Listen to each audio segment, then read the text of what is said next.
In 1982, Pete Vuckovich won the American League Cy Young Award. And if you look at the numbers, the decision to give the award to Vuckovich was absolutely shocking.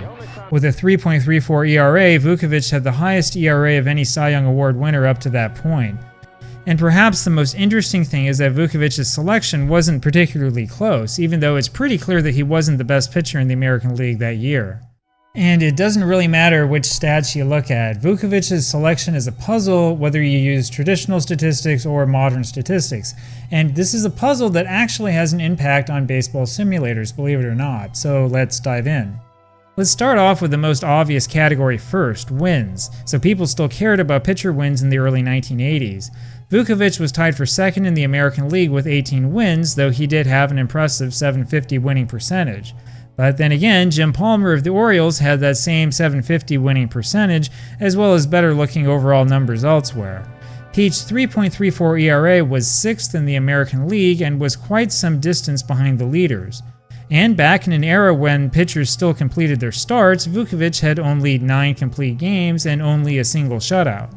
Now the case for Vuckovich doesn't really get any better when you start looking at more advanced statistics. Now I'm not going to go too deep down this rabbit hole, just deep enough to give you a general idea. We're going to look quickly at these numbers: hits per 9 innings, home runs per 9 innings, walks per 9 innings, strikeouts per 9 innings, and also the strikeout to walk ratio. And don't worry, we'll come back to these 1982 American League averages. We want to look at 9-inning averages because that makes for a fair comparison. Looking at raw numbers won't help us much since guys who pitched more innings will have a natural advantage. We want to see how effective the pitchers were when they got out to pitch. In 1982, Vuckovich gave up 9.4 hits per 9 innings, or more than a hit per inning, and as you can see here, it was worse than he had pitched since he was with the White Sox as a rookie. The league average was 9.1 hits per 9 innings. In other words, Vuckovich was below average at giving up base hits. Pete gave up 0.6 home runs per 9 innings. The league average was 0.9, which means Pete was a little bit better than average.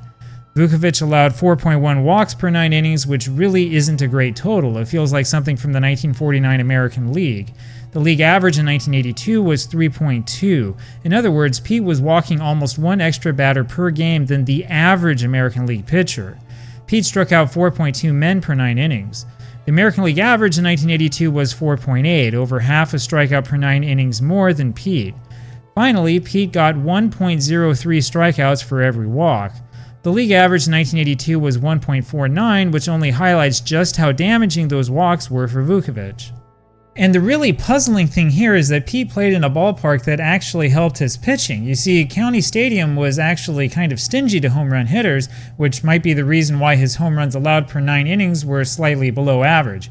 In other words, Pete's stats, as bad as they might have been, may have actually been helped by his ballpark. But of course, this video isn't just about me ragging on Vuckovich. You see, there's something special about Vuckovich's 1982 season, something that is actually really rare to see among pitchers. A few years ago, Mike Cislinski, the creator of Pursue the Pennant and Dynasty League Baseball, mentioned that his game was superior because it gave pitchers like Vuckovich an extra clutch rating to help him out of jams with runners on base. Now, if you watch just about any of the Vuckovich games from 1982 that we have on tape, you'll notice something interesting. Vuckovich gets himself into trouble all the time, and yet he's almost always able to figure out a way to get out of the jam. This wasn't a fluke, apparently. Pete pitched that way for an entire season. I'll show you. Here are Pete's stats from 1982 divided up between numbers with runners on base and with the bases empty. Batters hit .290 against Vuckovich with the bases empty. They had an .801 OPS. They also walked a lot more than they struck out. With runners on base, however, that batting average dropped to .258. The OPS dropped significantly, all the way down to .671. And Pete struck out more hitters than he walked. And so, when you look at Cislinski's claim again, it looks like he has a case. Kind of, except there's a big problem here. That problem is sample size. Sample size and then that question of actual statistical significance. And I'll show you this issue by letting you see another example. Only the most intense New York Yankees fans will remember this guy. This was Shane Spencer of the 1998 New York Yankees, who had one of the most incredible Septembers of all time.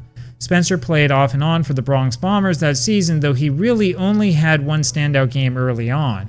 When he came back to the big leagues as a September call-up, though, his bat absolutely took off. It was good for 10 home runs and 73 plate appearances and a crazy 1.321 OPS. I mean, just look at his Strat-O-Matic card, which was nameless due to a Players Association issue. This guy looks like a can't-miss Hall of Famer. But the problem, of course, is that Spencer only had 73 plate appearances. His sample was small, and it meant that the sample was likely not indicative of his actual overall ability, or in other words, the statistical noise overwhelms the signal. In 7 years in the major leagues, Shane Spencer never even approached that level of offensive production again. Now, this does not diminish from what Spencer did accomplish in 1998, that still counts. It also doesn't mean that we need to destroy his Strat-O-Matic card. What it does mean, though, is that we need to be careful about making judgments about players based on incomplete data. Now, if we look back at that Vuckovich data with runners on base, you'll see right away that he had a lot of plate appearances against, which certainly should be enough to be significant, right? The problem, though, is that if Pete actually did have some magical ability to pitch with the runners on base, we would expect him to demonstrate that ability elsewhere in his career, and he simply doesn't. Actually, in his career with runners on base, Vuckovich pitched worse than he did with the bases empty. And notice here the number of plate appearances against. These are high numbers that are much more likely to be an indication of his actual ability. You see, you've got to be careful when you build a baseball simulator, especially if you're trying to account for all sorts of small statistical anomalies. The reason why is because there are actually statistical anomalies in real life. In fact, some of you have mentioned some of these to me in comments on my blog, and I'm sure that you'll have others to point out in the comments here. Well, take Tug McGraw, for example, in his 1974 year for the New York Mets. McGraw was a left-handed pitcher. He was a lot more effective in his career against right-handed hitters than left-handed hitters, which is something we normally see from lefties. In 1974, however, he was a lot more effective against left-handed hitters. Now, if you look closely, you'll notice the low number of plate appearances against lefties, and you will conclude that this is a sample size problem. And it is, well, kind of. The problem, of course, is that there are naturally more right-handed batters than left-handed batters because you've got more right-handed people than left-handed people. There's always going to be a small sample size there. The point here, though, is that McGraw's performance really was an outlier, even though it covered an entire season. Actually, the most famous example of this is Roger Maris in 1961. While there's no doubt that Maris was a great power hitter, his 61 home runs in 1961 were a whopping 22 more than he hit in any other individual season. I'm not saying that he somehow doesn't deserve his home run records. I'm just saying that you need to keep his entire career in context when you try to simulate.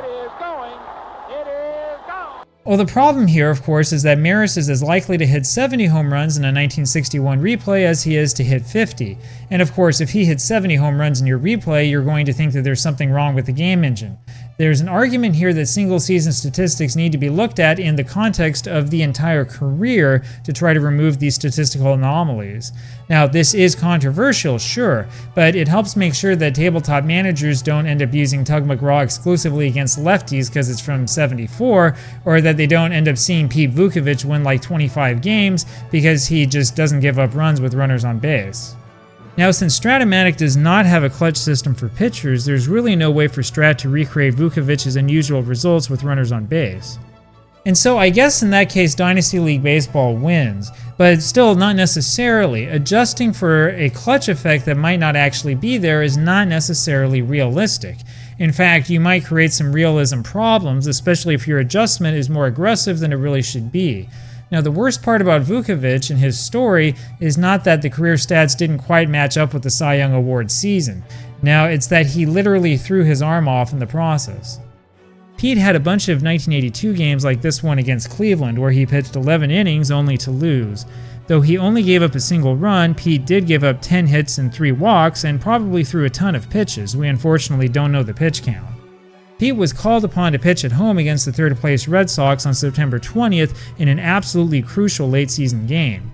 You've probably forgotten all about the 1982 Red Sox, and for a good reason. Boston was really out of it by this time, but I guess they technically still had a chance to win. It's a shame that nobody seems to have recorded that Monday night game, since it really was one to remember. Milwaukee won 4-3 in a game that was absolutely crucial for the Brewers' pennant chances. And this time Pete threw every inning of the game, giving up 11 hits and 4 walks in 11 innings, and striking out only 2. Now, you have to keep games like that in mind when you watch Pete's performances in the 1982 postseason. The truth is that Vuckovich was exhausted. His arm had been sore since early September. Afterwards, Vuckovich only managed to start 31 games between 1983 and 1986, and then he finally retired due to all that arm pain. And honestly, that's the real story of Pete Vuckovich in 1982. So did he deserve that Cy Young award? I really don't think so. And I don't think that he was some sort of magician with runners on base either. Now, he was a gritty guy who literally threw his arm off for the team, and though he wasn't the best pitcher in the world, he still came within a game of winning the World Series. But unfortunately, he sacrificed his career in the process.